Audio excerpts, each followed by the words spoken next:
नमस्ते, स्वागत छ साथीहरू सम्पूर्ण मेरो युट्युब च्यानलमा जोडिनुहुने सम्पूर्ण देश तथा विदेशमा रहनुहुने साथीहरू सम्पूर्णलाई शुभ बिहानी भन्न चाहन्छु। आशा छ हजुरहरू जुन जुन ठाउँदेखि हेरिराख्नु भएको छ यहाँहरू सम्पूर्ण एकदमै सकुशल नै हुनुहुन्छ होला। म चाहिँ अलिकति स्वास्थ्य स्थिति बिसन्चोको कारणले गर्दाखेरि हजुरहरू समक्ष लाइभ बस्नु पनि सकिरहेको छैन। हजुरहरूको लाइभतिर पनि म रेगुलर त्यसरी उपस्थित हुन सकिरहेको छैन साथीहरू, किनभने यति बेला अलिकति बेड रेस्टमा छु। अनि आज मेरो अप्सन गरेको ट्याक्क 1 महिना भयो, तर पनि मेरो घाउहरू पाकेको हुनाले अनि पाकेर पिप परिरहेको हुनाले दिनकै म ड्रेसिङ गर्नुको लागि हस्पिटल घर यस्तै भइरहेको छ। आज ट्याक्क मेरो अप्सन गरेको 1 महिना भयो साथीहरू, तर हुनाले दिनकै म ड्रेसिङ गर्नुको लागि हस्पिटल घर यस्तै भइरहेको छ। आज ट्याक्क मेरो अप्सन गरेको 1 महिना भयो साथीहरू, तर एकचोटि 2 पटक मात्रै मैले अल्टर ड्रेसिङ गरेँ साथीहरू, नत्र भए म चाहिँ डेली रेगुलर ड्रेसिङ गरिरहेको छु साथीहरू। अनि जसले मलाई शीघ्र स्वास्थ्यको लाभ भनेर हजुरहरूले विस गर्नुभएको छ, हजुरहरू सम्पूर्णलाई धेरै धेरै धन्यवाद दिन चाहन्छु। मलाई यो अप्सनको दौरानमा जति पनि मेरो फ्यामिली, मेरो परिवार, मेरो इष्टमित्र, दाजुभाइ दिदीबहिनी सबैजनाले मलाई घरमा भेट्न आउनुभएको थियो, हस्पिटलमा भेट्न आउनुभएको थियो।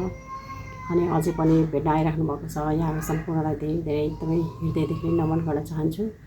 अनि जति पनि मेरो सामाजिक सञ्जालमा जोडिनु भएको साथीहरूले मलाई विस गर्नुभएको थियो, गेट वेल सुन प्लिज भनेर हजुरहरूले भन्नुभएको थियो। हजुरहरू सम्पूर्णलाई धेरै धेरै धन्यवाद दिन चाहन्छु। हजुरहरू सम्पूर्णको माया, स्नेह र आशीर्वादले गर्दाखेरि अझै म हजुरहरू समक्ष छिट्टै नै आउन सकु भन्दै हजुरहरू सम्पूर्णमा धेरै धेरै धन्यवाद, धेरै धेरै नमन अनि धेरै धेरै हजुरहरूलाई सम्झिँदै आज पनि म एउटा चेकअपको लागि जानु छ। छोरा र छोरीसँग म हस्पिटल जानेछु साथीहरू। धेरै त हुँदैन होला, 1 मिनट जस्तो मैले हस्पिटलको भिडियो बनाउन पाएँ भने हजुरहरू समक्ष म देखाउने नै छु र त साथीहरू।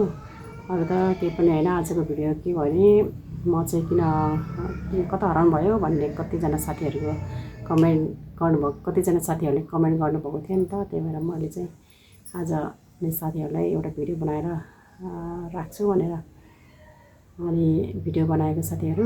फेरि बिरामी भएको बेलामा पनि के उस गरिरहेको छ, नाटक गरिरहेको छ भनेर अन्यथा नसोच्नु होला र त साथीहरू। अब म हस्पिटल जान्छु, मिल्यो भने हजुरहरूलाई 1 मिनट भए पनि देखाउनेछु र त साथीहरू। धन्यवाद हेर्दै गर्नुहोला। र त साथीहरू, हामी अहिले फिसरल हस्पिटल छोरा र छोरीसँग आइपुगेको छु साथीहरू, देख्न सक्नुहुन्छ। छोरा र छोरी त्यहाँ मेरो अस्ति अप्सन गर्दाखेरि पुरा त्यो नसा नपाएर कस्तो भएको थियो नि त। अनि उनीहरूले चाहिँ तिम्रो ब्लड निकाल्यो भने चाहिँ नसा पाउँछ कि पाउँदैन भनेर उनीहरू कुरा गरेको अरे। मैले पछि सोधेको थिएँ छोराछोरीलाई किन त्यसरी चलेको भनेर। देख्न सक्नुहुन्छ साथीहरू, यहाँ चाहिँ एकदमै भिड छ आज पनि यो अल्ट्रासाउन्ड गर्ने ठाउँमा। अनि त्यसपछि सिट नपाएर म चाहिँ यतापट्टिको अर्को टेबलमा, छोराछोरी अर्को टेबलमा बसेको थियो। मैले भिडियो बनाएको थाहा पाएर मेरो छोरा चाहिँ टाउको उता फर्काउँदैछ साथीहरू, देख्न सक्नुहुन्छ।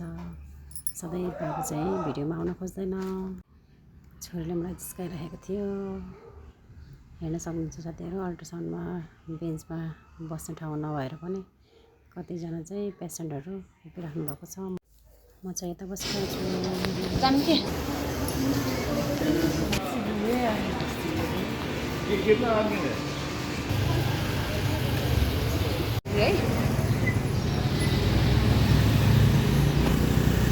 सधैँ हामी हस्पिटल आउँदाखेरि चाहिँ फलफुल किन्ने ठाउँ।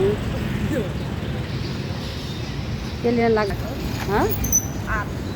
अरू लिची साइडमा के छ कि